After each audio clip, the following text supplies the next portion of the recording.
This is a hand that I just wanted to focus on my pre-flop betting, but we're pretty deep. Blinds are only 15-30.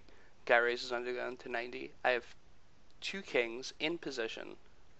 So my normal plan when we're this early in tournaments pre-ante is to full 3x uh, if I'm in position against a raise. So he makes it 90. We would probably make it around 270. If we were out of position, like where Team Wispy is, considering how deep we are, we can make more than 3x here and be comfortable with it because we want to charge people to play, to have the luxury of playing in position with us. So with like Team Wispy's spot, we could bet like 330 or 350. This is only because we're so deep stacked at this point in the tournament. I don't know exactly which tournament this is, but we have a lot of chips and there's a lot of room. So you really want to try to juice spots early. So I think I actually make this a little less than 3x. Yeah, I made it a little less than 3x, which is I think it was because Lambo had shown the propensity to raise and then fold, and I wanted to try to keep him in by keeping it a little less than 3x.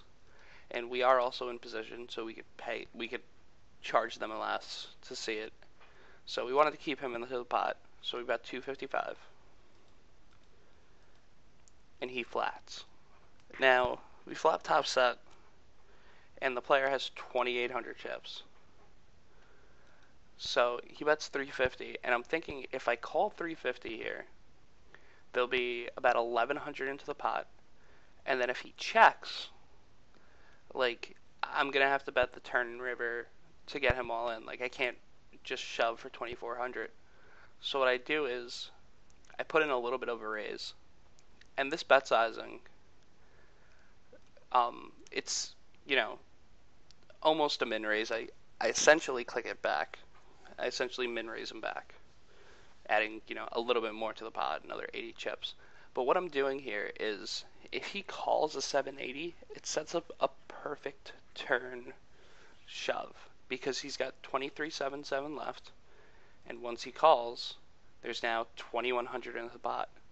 So now he's got less than a pot size bet left, and I am now able to shove the turn and it not be scary for him because it's less than a pot size bet. So turns a blank, and that's when we can get all his chips. This is just an example of setting up flops and turns in order to get all their chips. Instead of, if I just flat there, and it's unfortunate that the scare card, the ace, comes off because I now have to try to milk him for value. But in most scenarios, a blank's gonna come off here, and when that happens, it's not gonna affect his hand. He's gonna be able to call fairly confidently. Unfortunately, like I said, the scare card does come off, but we are setting up our flop size bets so we don't have to worry about if the turn and river both come diamonds, we're not going to get paid off with our top set, and we're not going to be comfortable with our top set. But by betting the flop the way we do, we could easily set them in on the turn and get value from our hand like we wanted to. Okay, this next hand is going to have to be in the replayer from my Hold'em manager because for some reason the ultimate bet stuff not working on the replayer that we usually use. So here is another example of bet sizing. Guy makes it 60, and he's only got 1600 behind. We make it 160, and when we make it that extra 100, it's because we're in position. It's almost a full 3x. We are deep. So, again, we're making it, I guess, a little bit less than 3x when we're deep. But you could actually make it, 180 or even 200 in position and get people to call because you are going to be so deep. and you want to try to build a pot, like I said earlier. So he's flats.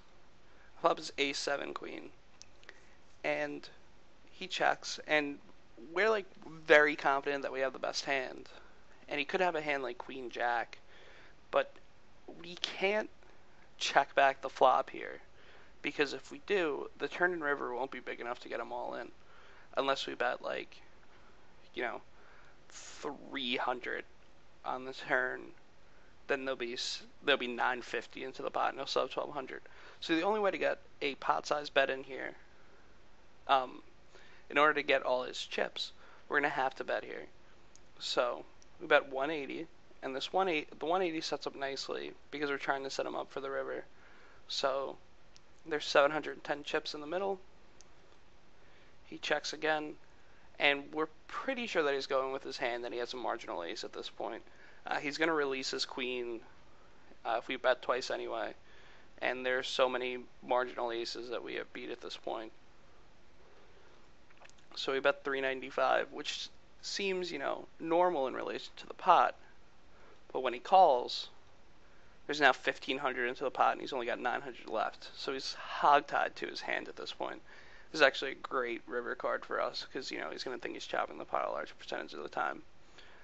But because we could actually have bet the turn even smaller, because we're trying to set up a river shove. And, obviously we're going to put him in on the river and win that pot. But this is a prime example of having to bet the flop to build the pot to get to the turn and river. If we had not bet that flop, the turn and river would have been much smaller, and we might not have even gotten his entire stack.